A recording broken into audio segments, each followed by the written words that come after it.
শাবান মাস আমার নবীজির মাস, আর রমজান মাস আমার নবীজির উম্মতের মাস বলে জোরে জোরে সুবহানাল্লাহ। এই রমজান মাসকে আমার আল্লাহ আমার নবীজির মাধ্যমে আমাদেরকে বলে দিয়েছেন এই রমজান মাসটা আমাদের মাস। কেন জানো রে বাবা?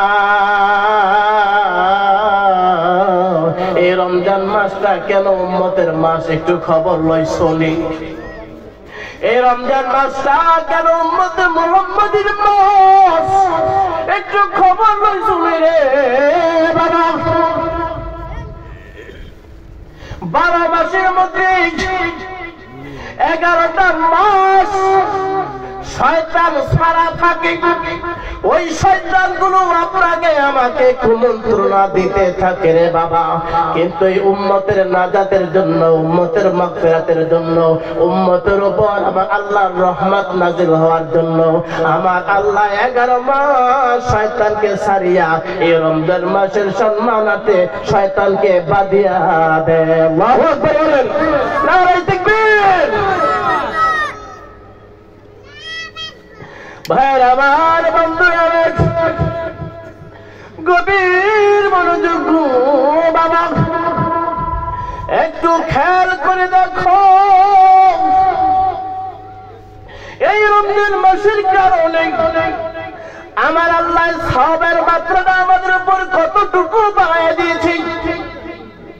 অন্য অন্য মাসে যদি আমরা একটা নেক আমল করি, আমার আল্লাহ একটা নেক আমলের বিনিময়ে আপনার আমার আমলনামায় 10টা সওয়াব দেয়। জোরে বলেন কয়টা?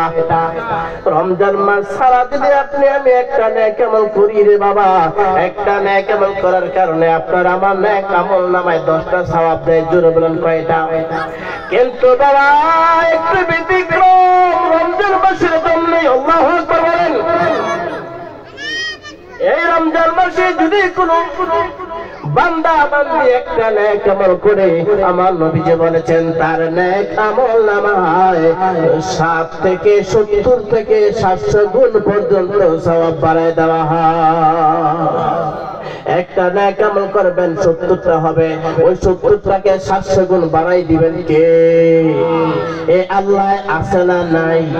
এই আল্লাহ আপনাকে আমাকে দেখে না, দেখে না বাবাজি? আমি গ্রামবাসীরা আজকে জনাব আলহাজ আব্দুল মালিক মেম্বার সাহেব দুনিয়ার বুকে নাই, ওনার আওলাদদেরকে দুনিয়ার বুকে রেখে গিয়েছেন। ওই আওলাদরা এই দিনটাকে বজায় রাখার জন্য, দিনটাকে স্মরণ রাখার জন্য, মা বাবার কবরের মাগফিরাতের জন্য, নাজাতের জন্য, অন্ধকার কবরে তাদের শান্তি পাওয়ার জন্য এই রমজান মাস এই দিনটাকে উপস্থাপন করেছেন। রমজান মাস সেই দিনটাকে আপনার আমার মাঝে নিয়ে এসেছেন। এতে করে আপনার আমার আর লাভ হয়েছে, ঠিক কিনা বলেন? বাবাজিরা আমার, এই মাহফিল আসার জন্য আপনি আমি একটা একটা করে কদম দিয়েছি। মাহফিল আসার জন্য রমজান মাস সারা দিনে আপনি আমি মাহফিল আইতাম, একটা কদমের জন্য 10টা সওয়াব হইতো। জোরে বলেন কয়টা হইতো? কিন্তু এই রমজান মাসের জন্য রে বাবা আমার আল্লাহ একটা কদমের জন্য 70 থেকে 700 গুণ জমা করে দিয়েছে। আল্লাহু আকবার। কষ্ট হচ্ছে আপনাদের? ভাইরা আমার, বন্ধুরা আমার, শুধু তাই নয়, এই রমজান মাসের ফজিলত অনেক অনেক অনেক। অল্প সময়ের মধ্যে আমি শুধু 2টি কথা আমি আপনার সামনে তুলে ধরছি রে বাবা। এই রমজান মাসের মধ্যে একটা দিন আছে, একটা রাত আছে। ওই রাতে যদি আপনি আমি সারা রাত জাগে ইবাদত করি, একটা রাত আছে, ওই রাতে যদি আপনি আমি জাগিয়া জাগে ইবাদত করি, আমার আল্লাহ ঘোষণা করে দিয়েছেন তার নেক আমলনামায় 1000 মাসের নফল ইবাদতের সওয়াব জমা হয়ে যাবে। নারে তাকবীর। কয় হাজার মাস? জোরে বলো, কয় হাজার মাস? 1000 মাস। 1000 মাস কয় বছর একটু হিসাব করছেন নে? 12 মাসে হলো 1 বছর। 12 মাসে 1 বছর। 12 দিয়ে যদি 1000 গুণ আজরাইল পাইবেন 83 বছর 3 মাস। জোরে বলেন কয় মাস? 83 বছর 3 মাস। বাবাজিরা আমার, একটা রাত যদি আপনি আমি ইবাদত করি, আপনার আমার আমল নামায় জমা হবে 83 বছর 3 মাস। দিন রাত 24 ঘন্টা ইবাদত করলে যে পরিমাণ সওয়াব হবে, সেই পরিমাণ সওয়াব আমার আল্লাহ আপনার আমার নেক আমল নামায় জমা করিয়া দিবে। এবার একটু হিসাব করিয়া দেখেন, একটু এবার হিসাব করেন। আপনার আমার উপর শরীয়ত দাবিত হয়েছে, শরীয়ত বর্তাইছে 10 বছর বয়সে। জোরে বলেন কয় বছর বয়সে? 10 বছর আগ পর্যন্ত আপনার আমার উপর কোন শরীয়ত বর্তাবে না। 10 বছর আগে যদি আপনি নামাজ না পড়েন গুনাহ হবে না। 7 বছরের বেলা যদি আপনি নামাজ না পড়েন গুনাহ হবে না। 8 বছরের সময় যদি আপনি রোজা না রাখেন আপনার গুনাহ হবে না। কিন্তু 10 বছরের পর থেকে যদি আপনি রোজা না রাখেন আপনার গুনাহ হবে। 10 বছরের পর থেকে যদি আপনি নামাজ না পড়েন গুনাহ হবে। 10 বছরের পর থেকে যদি আপনি মিথ্যা কথা বলেন আপনার গুনাহ হবে। 10 বছরের পর থেকে যদি কোনো পাপের কাজ করেন না বাবা, পাপের কাজের গুনাহ হবে। ওই 10 বছর থেকে যেই ব্যক্তি আজ পর্যন্ত কারো বয়স যদি 60 বছর হয়ে থাকে, জোরে বলেন কয় বছর? মনে করেন আপনার বয়স বর্তমানে 60 বছর। 60 বছর থেকে আপনি 10 বছর বাদ দিলে কয় বছর থাকে? জোরে বলেন 50 বছর। ওই 50 বছরের মধ্যে প্রত্যেক বছর যদি একটা রাত্র পান, কয়টা রাত্র? প্রত্যেক বছরে যদি একটা রাত্র পান রে বাবা, 50 বছরে কয়টা রাত্র পাবেন? জোরে বলেন কয়টা? 50টা পাবেন, ঠিক কিনা বলেন? এই এক বছরে একটা রাতে যদি আপনার ইবাদতের পরিমাণ 83 বছর 3 মাস হয়, আপনি একটু হিসাব করে দেখেন না বাবা, ওই 50 বছরে আপনি কতটুকু সওয়াব পেয়েছেন। 50 বছরে 50টা রাত যদি আপনি সঠিকভাবে ইবাদত করতে পারেন, সেই আমল নামে কত পরিমাণ সওয়াব হয়েছে, ঠিক কিনা বলে? ভাইয়ের আমার, বন্ধুরা আমার নবী, আপনার নবী সাইয়্যিদিনা রাসূলুনা হাবিবিনা মুহাম্মদ মুস্তাফা আহমদ মুস্তাফা সাল্লাল্লাহু আলাইহি ওয়াসাল্লাম একদিন সাহাবায়ে কেরামদেরকে নিয়ে একটা বৈঠকের মধ্যে বসিয়া পর্যালোচনা করতেছিলেন। পর্যালোচনাটা হলো এরকম, উম্মতেরা নেক আমল কেমনে বেশি করবে, নেক আমলের পরিমাণটা কেমনে বাড়াইব, নেক আমলের পরিমাণটা কেমনে বেশি হইব, কেমনে উম্মতে মুহাম্মাদি জান্নাতে যাইব, এই বিষয়টাকে কেন্দ্র করে রাসূলুল্লাহ সাল্লাল্লাহু আলাইহি ওয়াসাল্লাম সাহাবাদেরকে নিয়ে একটু পর্যালোচনা করতেছিলেন। এক সাহাবী বললেন, ইয়া রাসূলুল্লাহ, ইয়া হাবিবাল্লাহ, পূর্বের কার নবী রাসূলের উম্মতেরা 200 বছর বাঁচত, 400 বছর বাঁচত, 500 বছর বাঁচত, 1000 বছর বাঁচত, 2000 বছর বাঁচত। তারা 2000 বছর বাঁচিয়া যেই পরিমাণ ইবাদত করতে পারত, আর আপনার উম্মতেরা আমরা 50 বছর, 60 বছর, 70 বছর, সর্বোচ্চ 100 বছর না 150 বছর বেশি হায়াত পাই, ঠিক কিনা বলেন? আমরা 100 বছর বেশি পাই না, 100 বছর হায়াত পাই। আর অন্যান্য নবীদের উম্মতেরা 1000 বছর, 1500 বছর, 2000 বছর বেশি হায়াত পায়। তারা 2000 বছর হায়াত পায় যেই পরিমাণ ইবাদত করতে পারছি, আমরা তো 100 বছরে সেই পরিমাণ ইবাদত করতে পারবো না, কথা ঠিক কিনা? তারা যদি 1500 বছর পাইয়া যেই পরিমাণ সওয়াব পায়, আমরা 100 বছরে কি পাবো? আমরা তো আগে জান্নাতে যাইতে পারতাম না, কারণ আমরা 100 বছরের সওয়াবের পরিমাণটা হবো কম, আর তাদের 1000-1500 বছরের সওয়াবের পরিমাণটা হইব বেশি, ঠিক কিনা? সাহাবায়ে কেরাম যখন এই কথাটা বললেন, রাসূলুল্লাহ সাল্লাল্লাহু আলাইহি ওয়াসাল্লাম তিনি চিন্তা করলেন, কথাটা তো ঠিক, আমার উম্মতেরা তো বেশি হায়াত পাইবে না, আর বেশি হায়াত না পাইলে তো বেশি ইবাদত করতে পারবে না, আর বেশি ইবাদত করতে না পারলে তো পূর্বের কার নবীদের উম্মতের মতন হতে পারবে না, তাদের বেশি ইবাদত করতে পারবে। রাসূলুল্লাহ সাল্লাল্লাহু আলাইহি ওয়াসাল্লাম ভারাক্রান্ত হৃদয়ে মনটা খারাপ করে বসে রইলেন আর ভাবতে লাগলেন, কথা তো ঠিক, আমার উম্মতেরা তো বেশি হায়াত পাবে না, বেশি সাহাবা করতে পারবে না। আমার নবীজি যদি কোনো বিষয়ে মন খারাপ করে আমার আল্লাহর দরবারে খবর হয়ে যায়, ঠিক কিনা বলেন? কোন বিষয়ে যদি আমার নবীজির মন খারাপ থাকে আমার আল্লাহর খবর হয়ে যায়। জিবরাইলকে পাঠায় দিলেন, যা জিবরাইল, আমার নবী বিশ্ব নবী সাইয়্যিদুনা রাসূলুনা হাবিবিনা দুনিয়া এবং আখিরাতের যিনি সরল পথ এই সৃষ্টি জগতের প্রত্যেকটা মানুষদেরকে দিয়েছেন, যার উসিলায় দুনিয়া সব কিছু সৃষ্টি করলাম, তিনি মন খারাপ করে বসে থাকবে, আমার ভালো লাগবে না। আপনি যান, কি কারণে আমার নবী একটু মন খারাপ করে বসে আছেন, একটু খবর নিয়ে যান।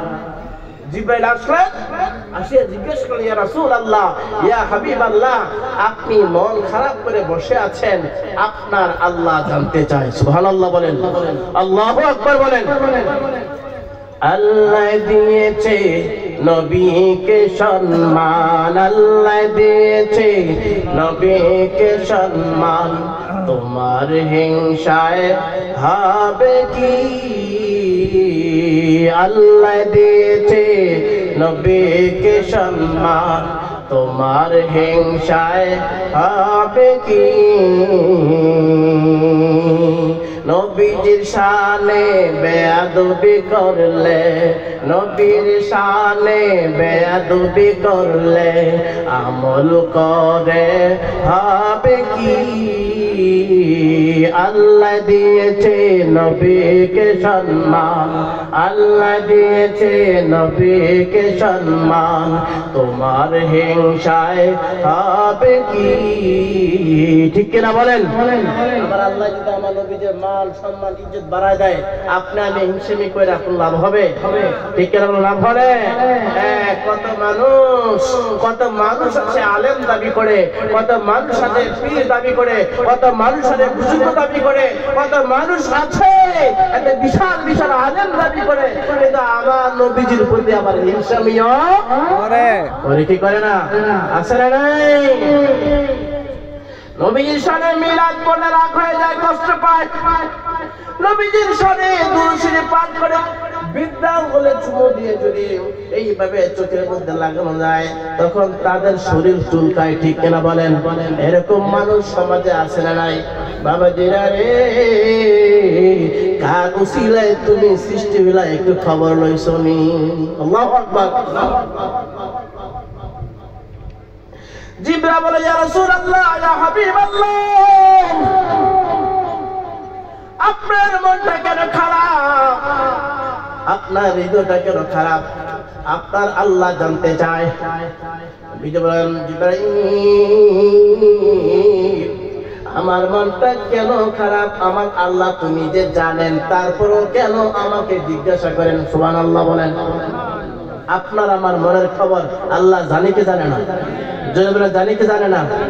যারা এই মুহূর্তে এই দরজা জানালা বন্ধ করে সামনে একটা পর্দা টানে ভিতরে বইয়া বইয়া খাইতেছে, তারা মনে হয় আল্লাহ ভুলও দেখে না। কি বলেন? দেখে দেখে না, দরজা জানালা বন্ধ করে সামনে একটা সালাসত বাইন্দা এই পর্দার আলগিদের ভিতরে যাই খাইয়াইতেছে, মনে তারা আল্লাহ দেখে, তারা মরতো না। কি বলেন? তারা মরবো? তারা মরতো না, তাদেরকে আল্লাহ দেখো না। ঠিক না বলেন? যদি আল্লাহ তারা দেখতো তাহলে কই লইলে সারা তলে যাইয়া খাইলে, যে পানির তলে যাইয়া খাইলে, এই ওই লোহার ফিল্টারের ভিতরে ঢুকা খাইলে, এই ওই দেখবোটাকে একটা বইরা খাইয়া মুখটারে বাম হাত দিয়ে পুড়িয়া বাম হাতের হাগুর ময়লাটা হাতের মধ্যে লাগাইয়া নাকের মধ্যে গেরানা লইয়া কি সুন্দর পিসাব হইয়া বাড়িয়া জায়গা, মনে হয় যে আমরা 3 দিন ধরে রোজা। নাউজুবিল্লাহ কইতেন না? আছে না নাই? আপনারা দেখেন না মনে নাকি? আছে আছে। আল্লাহ তাদেরকে হেদায়েত করুন, আমিন দেন। আল্লাহ তাদেরকে হেদায়েত করুন, আমিন দেন। জিজ্ঞাসা করে দেখবেন, বলবে আমার পেটটা বালা না। জিজ্ঞাসা করে দেখবেন আমার গ্যাস থেকে উদু দিছে। জিজ্ঞাসা করে দেখবেন আমার আলসার হইছে। বাবাজি, আলসার দেওয়ার মালিক কেনায়, ক্যান্সার দেওয়ার মালিক কেনায়, পেটের ব্যথা ভালো করার মালিক কেনায়। আপনি যদি নিয়ত করে রোজা রাখেন, আপনি যত অসুস্থতায় থাকেন না কেন, আপনার এই অসুস্থতা ভালো করে দেওয়ার মালিক কে? বিশ্বাস আছে? বিশ্বাস আছে? ছোট বাচ্চারা, আমাদের মা চাচিরা ছোটবেলা দেখতাম আমাদেরকে উঠাইতো না ঘুম থেকে, চুপচাপ উঠতে যায়, তারা সেরি খাই দিত। আমরা সজাগ থেকে দেখতাম যে মা নাই, দৌড়ে যেতাম যে মা ভাত খায়, আম্মা আমিও ভাত খাবো। আর তুই খাইস না, খাইস না। এরপরে ভাত কোনো রকম খাইছে, দিনের বেলা রোজা রাখতে গেছে, আম্মাকে তুই রোজা রাখতে পারতি না, খাইয়ালা খাইয়ালা। এখনো কিন্তু আমাদের ছোট ছোট ছেলেমেয়েরা এরকমটা করে, কি বলেন? উঠতে যাবে, উঠে যা ভাত খাইলা, খাইছে আজ যে রোজা রাখতো না, মা বাপ আমরা রোজা রাখতো না, আমি রোজা রাখতে না। শুরু শুরু বাচ্চারা আউশ করে রোজা রাখে, আর এরকম মোটা তাজা লুপ্তি। নাউজুবিল্লাহ বলেন, আল্লাহু আকবার বলেন। আল্লাহ তাদেরকে বুঝ দান করুন, আমিন দেন, আমিন দেন। কষ্ট হচ্ছে আপনাদের, রাগ হইতেছে, আল্লাহ জানে। রাস্তার মধ্যে না ধরে কেন এই কাটায় জানে, কি বলেন? এখানে কোনো সরকারের ক্ষমতা নাই। রাস্তাঘাটা কিভাবে যে হাইজ্যাক চলতেছে, কিভাবে যে মানুষ মারতেছে না জানে। আজকে নাকি আল্লাহ জানে, না জানে আজকে সান্ডা মানে গুলুস করে দেবে, কি বলেন? আল্লাহ হেদায়েত করুন, আমিন দেন। ভাই আমার বন্ধুরা, রাসূলুল্লাহ বলেন আমার মন খারাপ, এই খবর তো আমার আল্লাহ জানেন, তারপরেও আমাকে কেন জিজ্ঞাসা করেন? জিবরাইল ইয়া রাসূলুল্লাহ, ইয়া হাবিবাল্লাহ, আপনার মুখ থেকে জানতে চাই। নবী বলেন, জিবরাইল, আমার উম্মতের বয়স সাধারণত 70, 80, 90, 100 বছর হয়ে থাকে। আর অন্যান্য নবীদের উম্মতেরা 500, 1000, 1500, 2000 বয়স পাইতো। 500, 1000, 1500, 2000 বয়স পাইয়া তারা যেই পরিমাণ ইবাদত করতে পারছে, আমার উম্মতেরা 100 বছর হায়াত পাইয়া সেই পরিমাণ সওয়াব আদায় করতে তারা তো অন্য নবীদের উম্মতেরা, আমি নবীদের উম্মতের আগে তারা জান্নাতে চলে যাবে, আমার উম্মতের পিছনে থাকবে, আমার উম্মতের সওয়াবটা কম হবে। এই জন্য আমার মনটা খারাপ। আল্লাহু আকবার বলেন। জিবরাইল আল্লাহর কাছে চলে গেলেন, আল্লাহ সূরা নাযিল করে দিলেন, ইন্না আরসালনাহু ফি লাইলাতিল কদর ওয়া মা আদরাকা মা লাইলাতুল কদর লাইলাতুল কদরি খায়রুম মিন আলফি শাহর। আল্লাহু আকবার বলেন। জিবরাইল আমার নবীকে জানাই দাও, আমি আপনার উম্মতের জন্য এমন একটা রাত্র সিলেক্ট করে দিলাম, যদি আপনার উম্মতেরা এক রাত্র জাগিয়ে জাগিয়ে ইবাদত করে, এক রাত্র জাগিয়ে জাগিয়ে ইবাদত করে, আমি আল্লাহ তাদের নেক আমলনামায় 83 বছর 3 মাসের সওয়াব দান করিয়া দেব। আল্লাহু আকবার বলেন, নারে তাকবীর। এইবার হিসাব করে দেখেন, 83 বছর 3 মাসে আপনি যদি 50 বছর পাই থাকেন, প্রত্যেকটা বছরে যদি একটা একটা করে সবে কদর পেয়ে থাকেন, এই রমজান মাসে সবে কদর আছে না নাই? আর জোর আছে না নাই? এই সবে কদরের এত মর্যাদা, তারপরেও সন্ধ্যার বেলায় মানুষ যায় ঘুমায়া ফালিশ হয়ে থাকে। 11টা বাজবে কেন, হুজুর দোয়া করলাম, জিলাপি দিলাম, বিরিয়ানি ঠান্ডা হয়ে যেতেছে। নাউজুবিল্লাহ বলেন। কিছু মানুষ ওই সবে কদর রাতে জিলাপির জন্য যায়, কিছু মানুষ বিরিয়ানির জন্য যায়, কিছু মানুষ যায় আবার হুডাঙ্গিরি করে। হুডাঙ্গিরি বোঝেন না? বছর একদিনও নামাজে যায় না, জুমার দিন অথবা সবার কতদিন যাইয়া হিসাব টান দেয়, কেন কত টাকা দিছে, কত টাকা বাকি আছে, বেতন কত টাকা বাকি আছে, কত টাকা জমা দিবে, হুজুর কত টাকা দিবে, এই নিয়ে কিন্তু একটা অরাজক ঝগড়া ঝাঁটি মারামারি কাটাকাটি লইকে জায়গা আছে না নাই? আছে না নাই? অথচ এই সবে কদরের রাতটা ইবাদতের জন্য দিয়েছেন। আল্লাহু আকবার বলেন।